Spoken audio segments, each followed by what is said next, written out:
Hello नमस्कार दोस्तों, स्वागत है आपका आज के मुख्य समाचारों के वीडियो में। दोस्तों यहां पर आपको देखने को मिलेंगी आज दिन भर की तमाम बड़ी खबरें, मुख्य समाचार, ब्रेकिंग न्यूज अपडेट्स के रूप में। तो दोस्तों आप सभी लोगों से रिक्वेस्ट है कि इस वीडियो को ज्यादा से ज्यादा लाइक और शेयर करें। तो सीधे चलते हैं आज की पहली बड़ी खबर की ओर। देश में अब तक कोरोना से 1000 से ज्यादा मौतें। कोरोना से अब तक 1008 लोगों की जान गई। आज रिकॉर्ड 68 लोगों की मौत। महाराष्ट्र में मरने वालों की संख्या 397। दोस्तों कोरोना संक्रमण की वजह से देश में मरने वालों का आंकड़ा मंगलवार को 1000 पार कर गया। देश में अब तक 1008 लोगों की मौत हो चुकी है, जबकि कोरोना संक्रमितों की संख्या 30,631 हो गई है। पिछले एक दिन में रिकॉर्ड 68 संक्रमितों ने दम तोड़ा। इससे पहले 26 अप्रैल को एक दिन में सबसे ज्यादा 60 मौतें हुई थी। मंगलवार को महाराष्ट्र में कोरोना से 28 लोगों की जान गई। मरने वालों में 25 मुंबई जबकि 3 पुणे के थे। राज्य में एक दिन में हुई मौतों में यह आंकड़ा सबसे ज्यादा है, जबकि गुजरात में भी 19 संक्रमित मरीजों ने जान गंवा दी। यह सभी अहमदाबाद के रहने वाले थे। इसके साथ ही गुजरात में मरने वालों की संख्या 181 हो गई है। मध्य प्रदेश में 10, उत्तर प्रदेश में 4, राजस्थान में 2, पश्चिम बंगाल में 2, जम्मू कश्मीर, तेलंगाना और तमिलनाडु में एक संक्रमित मरीजों की मौत हुई। दोस्तों आपकी जानकारी के लिए बता दूं कि इसके पहले सोमवार को 56 लोगों की मौत हुई थी। दोस्तों आपकी जानकारी के मुताबिक बता दूं कि राज्यों में अब तक संक्रमण से होने वाली मौतें इस प्रकार है। महाराष्ट्र 397, गुजरात 181, मध्य प्रदेश 120, दिल्ली 54, राजस्थान 52, आंध्र प्रदेश 31, उत्तर प्रदेश 34, तेलंगाना 26, तमिलनाडु 25, कर्नाटक 20, पश्चिम बंगाल 22, पंजाब 19। दोस्तों इस प्रकार देश में अब तक कुल 1008 लोगों की कोरोना संक्रमण की वजह से मौतें हो चुकी है। दोस्तों सीधे चलते हैं अगली बड़ी खबर की ओर।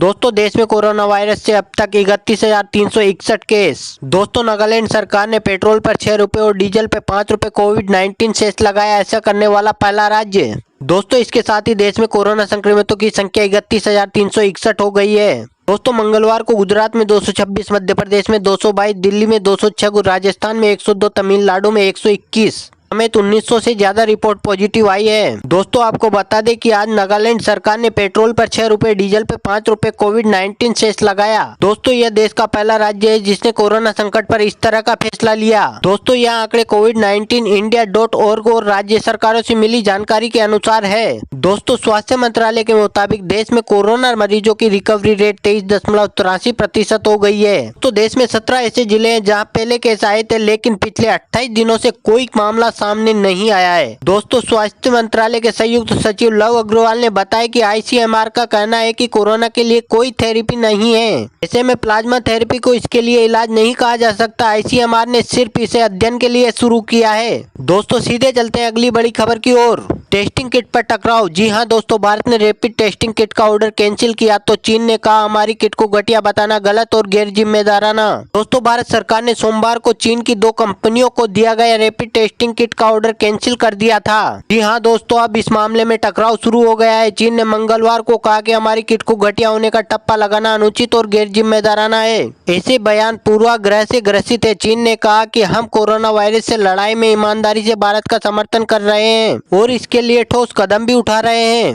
भारत स्थित चीन के दूतावास के प्रवक्ता जी रोंग ने कहा चीन की ओर से एक्सपोर्ट किए जाने वाले मेडिकल प्रोडक्ट की क्वालिटी का पूरा ध्यान रखा जाता है। उन्होंने कहा Indian council for medical research की जांच में आए नतीजों और उनके फैसले से हम काफी चिंतित हैं। चीनी कंपनियों की रैपिड टेस्टिंग किट कई देशों में बेहतर परिणाम दे रही है। इसमें यूरोप, एशिया और लैटिन अमेरिका के कई देश शामिल हैं। आगे उन्होंने कहा उम्मीद है कि भारतीय पक्ष चीन की सद्भावना और ईमानदारी का सम्मान करते हुए चीनी कंपनियों के साथ मुद्दे को हल कर सकता है। जी रोंग ने आगे कहा कोरोना वायरस मानव जाति का दुश्मन है। केवल एक साथ काम करके ही हम महामारी के खिलाफ इस लड़ाई को जीत सकते हैं। दोस्तों सीधे चलते हैं अगली बड़ी खबर की ओर। दुनिया में अब तक कोरोना वायरस से 2,14,000 मौतें। अमेरिका में संक्रमितों का आंकड़ा 10 लाख के पार। 12,000 कर्मचारियों की छटनी कर सकती है ब्रिटिश एयरवेज। दोस्तों दुनिया में अब तक कोरोना वायरस से 31,06,700 लोग संक्रमित हो चुके हैं और 2,14,645 की मौत हो चुकी है, जबकि 9,44,593 ठीक भी हुए हैं। दोस्तों अमेरिका में मंगलवार देर रात संक्रमण के मामले 10 लाख से ज्यादा हो गए, जबकि 10 अप्रैल को यह आंकड़ा 5 लाख था। दूसरी तरफ कोरोना वायरस का असर कारोबार पर साफ दिखने लगा है।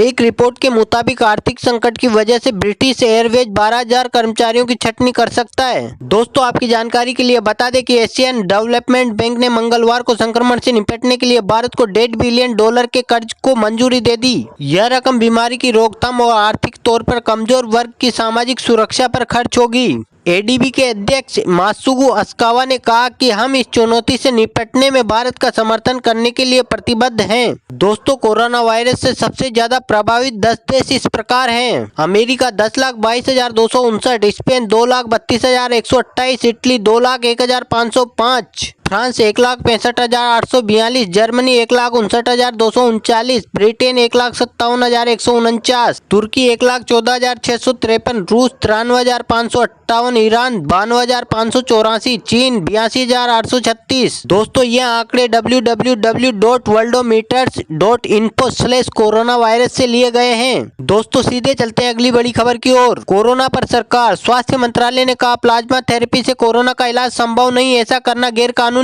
अभी केवल ट्रायल के तौर पर इसका प्रयोग हो। दोस्तों, स्वास्थ्य मंत्रालय ने मंगलवार को इंडियन मेडिकल काउंसिल का हवाला देते हुए कहा कि कोरोना का प्लाज्मा थेरेपी के जरिए कोरोना का इलाज नहीं कहा जा सकता। अगर कोई इस थेरेपी के जरिए इलाज का दावा करता है तो यह गैर कानूनी है। उन्होंने कहा अभी इसका कोई साक्ष्य नहीं है कि प्लाज्मा थेरेपी के जरिए मरीजों को ठीक किया जा सकता है। ICMR ने इस पर अध्ययन शुरू किया है, तब तक इसको लेकर किसी प्रकार का दावा नहीं किया जाना चाहिए। दोस्तों, आपको बता दें कि गाइडलाइन का पालन नहीं किया जाएगा तो इसके साइड इफेक्ट भी हो सकते हैं, इसीलिए अभी केवल ट्रायल और रिसर्च ही इस पर किया जा सकता है। स्वास्थ्य मंत्रालय के संयुक्त सचिव लव अग्रवाल ने कोरोना से प्रभावित दुनिया के 20 देशों से भारत की तुलनात्मक रिपोर्ट पेश की। इसमें चीन, इटली, अमेरिका, ईरान, यूके जैसे देश शामिल है। बताया कि इन देशों की तुलना भारत की स्थिति काफी अच्छी है। उन्होंने कहा दूसरे देशों में हमारे यहाँ से 84 गुना ज्यादा केस रिपोर्ट हुए। इन देशों में हमारी तुलना में मौत भी 200 गुना ज्यादा हुई। दोस्तों, सीधे चलते हैं अगली बड़ी खबर की ओर। दोस्तों, सीआरपीएफ में कोरोना से पहली मौत। दिल्ली के सफदरगंज अस्पताल में भर्ती एसआई ने दम तोड़ा, शुगर और हाइपरटेंशन की शिकायत भी थी। दोस्तों, केंद्रीय रिजर्व पुलिस बल के 55 वर्षीय सब इंस्पेक्टर के मंगलवार को कोरोना संक्रमण के चलते दोस्तों सीआरपीएफ में कोरोना से मौत का यह पहला मामला है। मृतक एसआई मयूर विहार स्थित 31वीं बटालियन में तैनात थे। 5 दिन पहले उनकी रिपोर्ट पॉजिटिव आई थी। उन्हें दिल्ली के सफदरगंज अस्पताल में भर्ती कराया गया था। दोस्तों, इसके अलावा सीआरपीएफ के 12 अन्य जवान मंगलवार को पॉजिटिव मिले। दोस्तों, इसके साथ ही अब तक दिल्ली में सीआरपीएफ के 47 जवान कोरोना संक्रमित पाए जा चुके हैं। संक्रमित पाए गए जवानों को स्थानीय लोगों की मदद के लिए और उन्हें जरूरी सामान की आपूर्ति करने का काम सौंपा गया था। दोस्तों, सीधे चलते हैं अगली बड़ी खबर की ओर।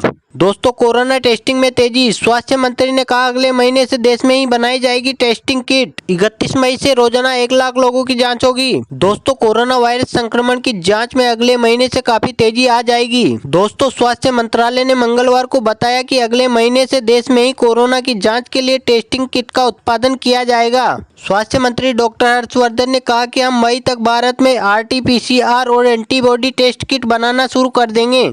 उन्होंने कहा कि ICMR से मंजूरी मिलने के बाद हम उत्पादन शुरू करेंगे और हमारा लक्ष्य 31 मई से रोजाना 1 लाख टेस्ट करने का है। उन्होंने बताया कि अभी देश में 30 से 35 हजार टेस्ट रोजाना हो रहे हैं। उन्होंने कहा देश के कई इलाकों में संक्रमण पर काबू पाया गया। दोस्तों, सीधे चलते हैं अगली बड़ी खबर की ओर।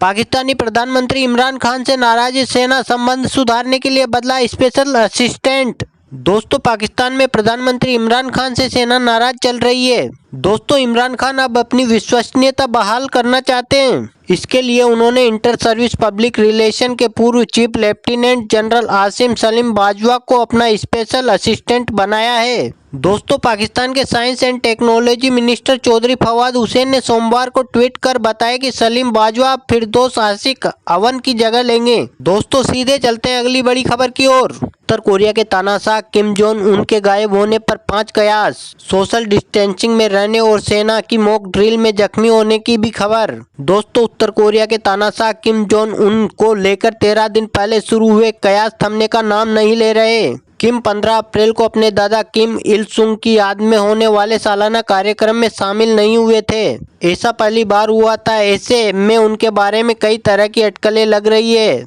इंटरनेट पर उनके बारे में सर्चिंग बढ़ गई है। दुनिया भर में किम की चर्चा तेज हो गई है। अब यह एक रहस्य बन गया है कि आखिर हमेशा सुर्खियों में रहने वाले किम कहाँ हैं। इस बीच कई तरह की अपुष्ट जानकारियां भी सामने आ रही है। 15 अप्रैल से ही किम से जुड़ी कई सैटेलाइट तस्वीरें और रिपोर्ट सामने आ चुकी है।